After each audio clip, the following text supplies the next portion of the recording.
नाशिकमध्ये कुंभमेळा पार्श्वभूमीवर वाहतूक कोंडीचा गंभीर प्रश्न। नाशिक शहरातील द्वारका सर्कल परिसरात कुंभमेळ्याच्या पार्श्वभूमीवर मुख्य रस्ता बंद करण्यात आल्याने पर्यायी मार्गांवर मोठ्या प्रमाणात वाहतूक कोंडी निर्माण होत आहे। द्वारका येथील वाहतूक मोहम्मद अली रोड, सह्याद्री हॉस्पिटल मार्ग, साईनाथ नगर, भारत नगर आदी परिसरातून वळवण्यात आल्याने या भागांमध्ये वाहनांची प्रचंड गर्दी वाढली आहे। नासर्डी पूल परिसरात तिन्ही बाजूंनी वाहतूक सुरू असल्याने सतत ट्रॅफिक जाम होत असून वाहन चालक, रुग्णवाहिका, शालेय बस तसेच सामान्य नागरिकांना मोठ्या अडचणींचा सामना करावा लागत आहे। सकाळी व सायंकाळी गर्दीच्या वेळेत परिस्थिती अधिकच गंभीर बनत असून अनेक वाहनांना दीर्घकाळ अडकून राहावे लागत आहे।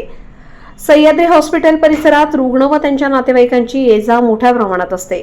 मात्र वाहतूक कोंडीमुळे आपत्कालीन सेवांनाही अडथळा निर्माण होत असल्याने नागरिकांमध्ये तीव्र संताप व्यक्त केला जात आहे।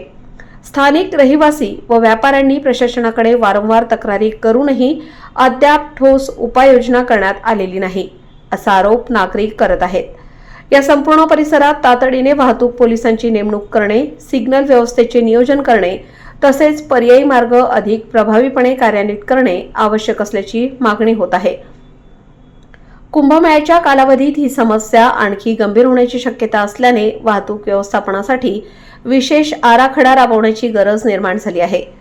नासर्डी पूल व सह्याद्री हॉस्पिटल परिसरात कायमस्वरूपी ट्रॅफिक पोलिसांची नियुक्ती, रस्ता बंदीबाबत स्पष्ट सूचना व दिशादर्शक फलक, आपत्कालीन सेवांसाठी स्वतंत्र मार्ग, कुंभमेळा काळात विशेष वाहतूक नियोजन अशी नागरिकांची मागणी आहे। वृत्तसंकलन रज्जाक शेख, नाशिक।